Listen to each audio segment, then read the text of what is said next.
Hello again, it's Empire of the Cop Insider. I'm Farrell Keeling and I've got Football Transfer's Steve Kay here with me again today on the Empire of the Cop podcast. So Steve, a lot has happened since we last spoke. I believe we were talking about the man himself, Ryan Gravenberch. He's made his permanent switch from Bayern Munich of the Bundesliga straight to little old Liverpool in Merseyside in the English Premier League. Liverpool got their man in. 4 midfielders signed. It's a big window. It's a story, obviously, you've been reporting on for quite a while now. You still excited to see what he can do in the Premier League? Do you know what? I mean, it's strange. I mean, funny enough, I've just got a few like goosebumps. You know, the excitement of seeing this play, because when you do follow a transfer for a long while, and along the way you get told, "Oh, you're wrong. It's not Gravenberch. You know, he's not the guy." But you know what's going to happen. You know what's coming. So it's always great, and big fan of Liverpool myself. Not as a support them, obviously, but I'm always a big fan of Liverpool, going back to younger days. So yeah, I'm really excited to see what they're going to do for the rest of the season. I'm doubly excited to see Ryan Gravenberch play for obvious reasons. Followed him a long while since Liverpool, and in his days at Ajax, and his infamous days at Bayern, you could say. But yeah, great to see him signed. Great to see him put pen to paper. Great to see Klopp get his man. He was always his number one choice, and so yeah, it seems that everybody's happy. No, absolutely. I mean, look, 4 players, and that's quite a big sort of set of changes at Liverpool. But inevitably, and this doesn't just go for Liverpool; this goes for any team.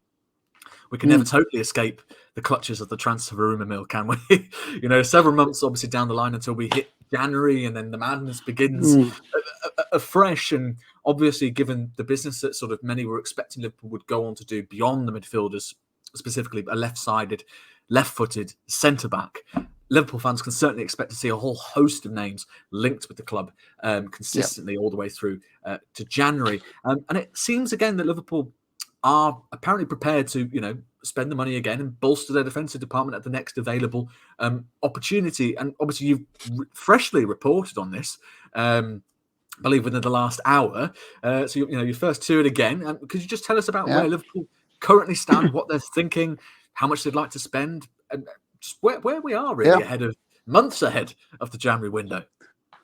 Yeah, like you said, you think it's all over, didn't you? You think it's time for a rest, but I think as you know as well as I do, transfer news and rumours and so forth, never stops. But I mean, Liverpool, we know that in the summer, they was pretty much desperately and looking to bring in a centre back, and in the end, it was quite surprising that they never brought someone in. So, interestingly enough, as I was only told, I think it was yesterday, that Liverpool is still very, very interested in signing the 22-year-old Sporting Lisbon centre-back Gonçalo. I mean, you might be able to pronounce it better than me. I'm hoping that you do. Inacio. According to my sources, talks have continued since deadline day over the possibility of signing him in January. The centre back, like we've just alluded to, I've also been told that it's priority in the next transfer window for Klopp, and I've also been told that 60 million transfer budget has been made available to bring a player in for that position, and the player that's still top of the list, I'm told, is Inshal. He was very close, or I've been told that he was very close to signing for Liverpool during the last window. But in the end, he had decided to stay at Sporting to apparently get them through to the knockout groups of the Europa League. And then at the same time, which was a shock to some, then went on to sign a new contract, and a lot of people had wondered why he'd gone on and signed a new contract when a massive club like Liverpool wanted him. But it wasn't too long after he signed that contract that we had found out that the release clause in that contract had been up from, I think it was 35 million euro to 60 million euro, which means that Sporting are still willing to sell the player. So the deal is definitely still alive. My sources told me that the real reason why Inacio signed a new contract was so that Sporting could up the release clause, therefore get more money out of Liverpool. Now, clever. A lot of people saying it's clever to do. I mean, a lot of clubs do that thing these days. Could it backfire on Sporting? From what I'm hearing, it's not. Similar to Gravenberch, the player is Klopp's number one target in that area of the pitch. So this is definitely one to keep an eye on. I mean, look, Inacio is a quality footballer. Make no doubts about this. And since breaking into the first team, he's become a breakout star in Portugal.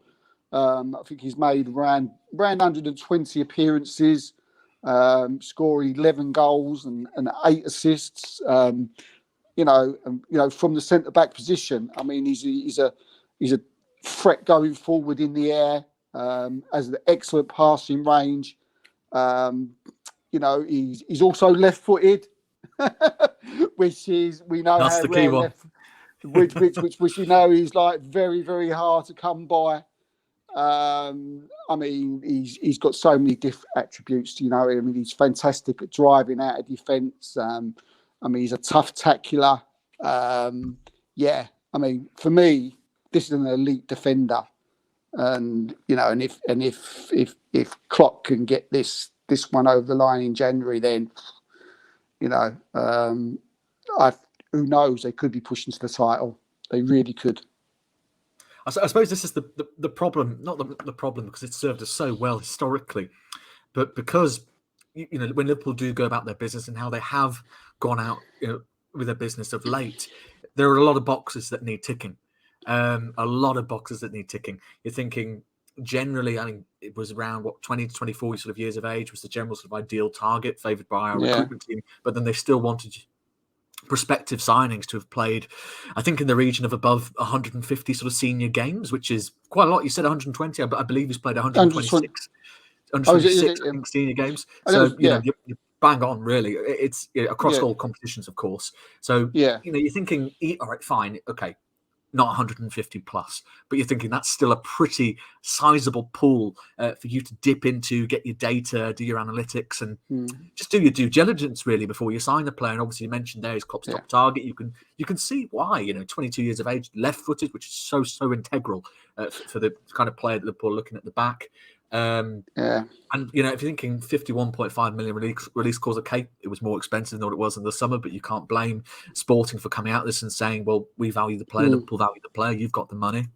And apparently Liverpool do have the money. £60 million covers that release clause. And if we know Liverpool were very, very keen on signing these kind of deals because they are so quick and easy to complete compared to others. We saw at the start of the summer, McAllister, Szoboszlai certainly came out of nowhere. Liverpool saw a release clause, Liverpool saw an opportunity, and Liverpool went for it. I'm particularly excited, as you've mentioned, that you feel strongly that this is a player that if Liverpool do go on to sign, Liverpool do potentially go up a gear and challenge for the title. Absolutely. I mean, there's part of me now, even without him in the side, that I feel Liverpool, could push Manchester City, who are obviously the favourites to win the title this year, and also possibly, maybe Arsenal as well. I mean, looking at this player, as I say, I don't know immensely too much about him, but looking at him, he's, I can see where, like you've already mentioned there, that Liverpool have done their due diligence on checking out every sort of aspect of what this player's about. He's got everything that you would need for a centre back in the Premier League. The Portuguese league, I mean, it does get a little bit of stick sometimes. But I've spoken to a few Portuguese journalists, and I've asked about what could he handle the sort of the rigors of a Premier League season, and they've literally jumped down my throat and say this kid is he's a little bit but he would fit perfectly. He's a beast. I mean, he's excellent on the ball. He's tough. He's hard. He's hard in the tackle. He's good in the air. All these sort of things that he's good on the ball. He's passing range. He can assist. Everything you need and he's left-footed. We keep that seems to be the main thing these days for managers that they're looking for. He's left-footed. He has got every single attribute. I feel that that he could bring to come into Liverpool and be that successor, or for one of the big players, or Kanate or Van Dijk for years to come. The big thing is for me is that the way I keep getting told he's Klopp's number one target. It's the one he wants. I've heard this before. Generally, when you hear that, Klopp normally gets. And the fact that, I mean, is it a coincidence that the release clause is now 60 and and then the budget is round about 60 as well?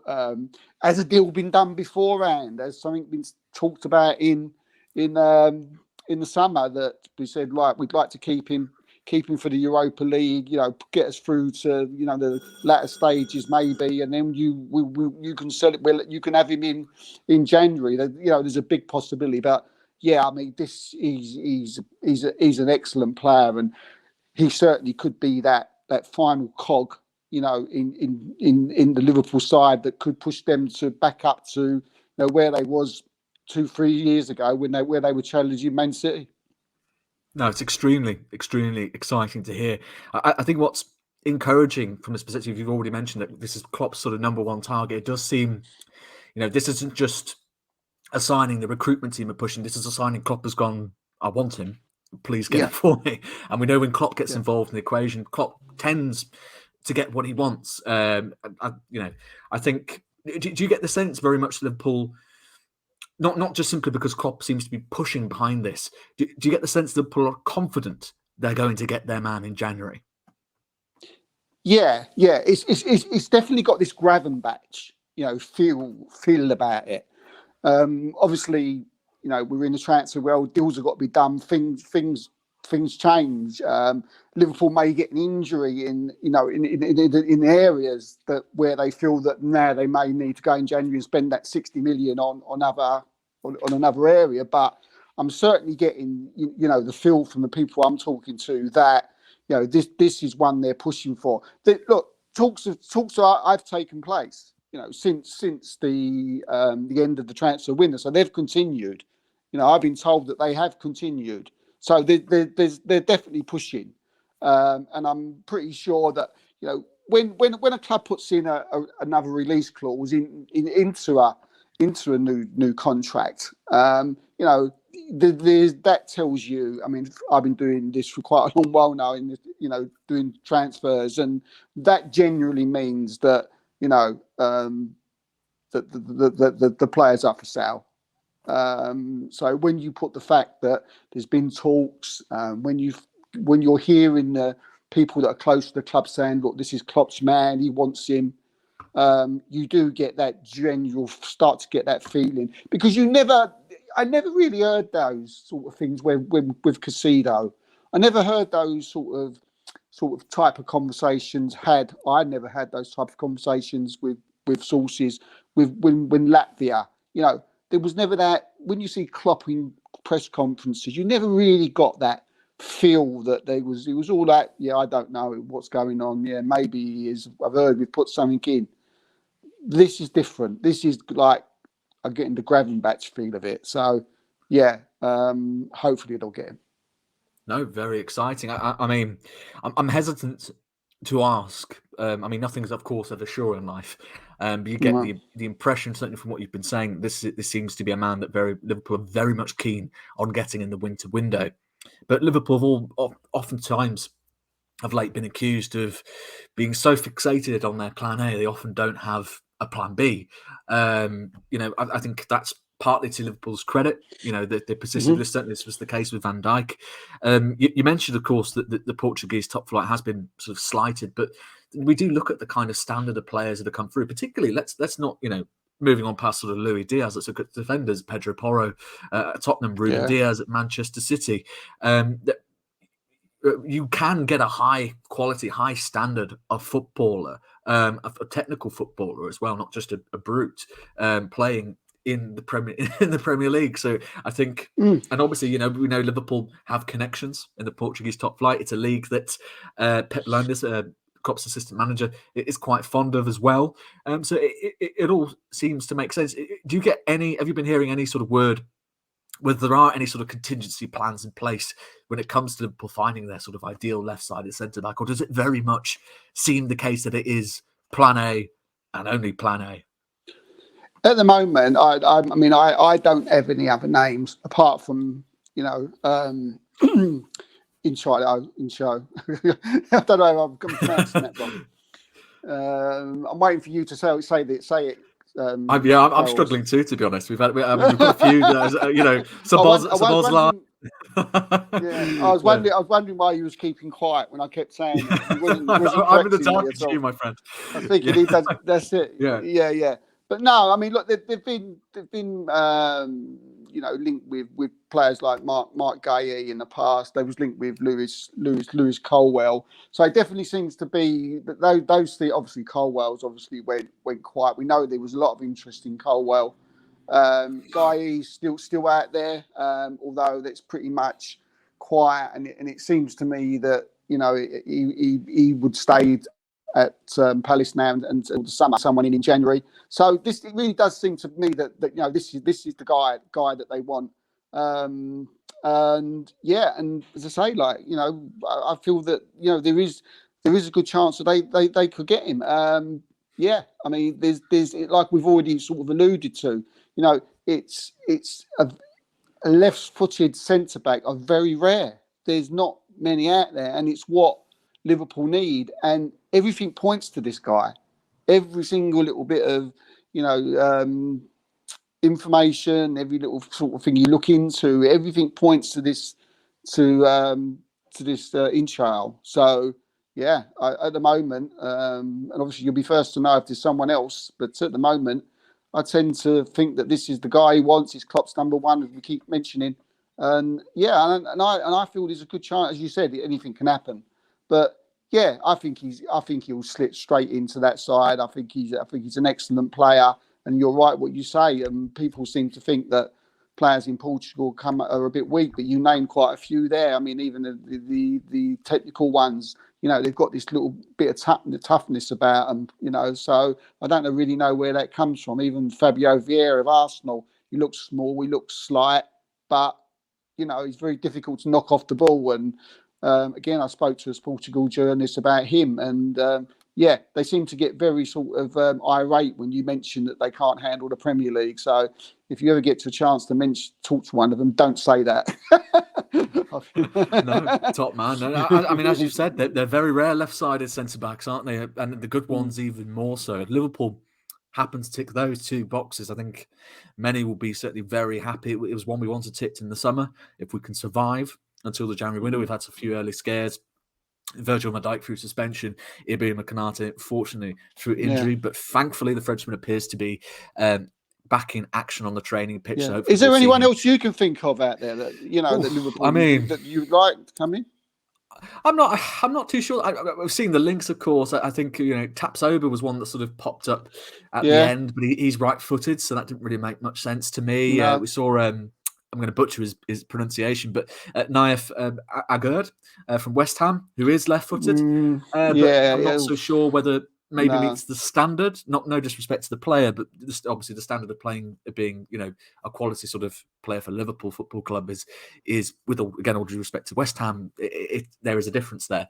So no, I don't know. I've seen the links. I know we were linked to another at Benfica. Is it Silva? I think. I think Antonio Silva at Benfica was another one. I can't remember whether he's left or right-footed, but he's another one. I think must be 19, 20 years of age, highly rated.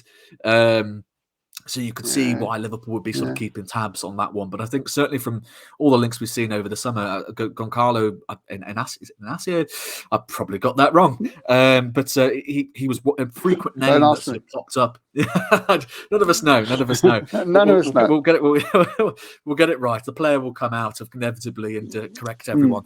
But no, very, very exciting times. Hopefully, Liverpool can hold out until the January window, of course, as question marks persist, whether Liverpool have enough in the way of defensive options to properly mount a top 4 challenge and hopefully maybe a title challenge. Let's see what happens. It does seem inevitable, though, Steve, that Liverpool will dip into the January window and to bolster the heart of our defence. So hopefully, though, we'll only be motivated by opportunity rather than outright disaster of the brand of Liverpool's 2021 season. I'm sure many will remember when we had a centre-back crisis from hell.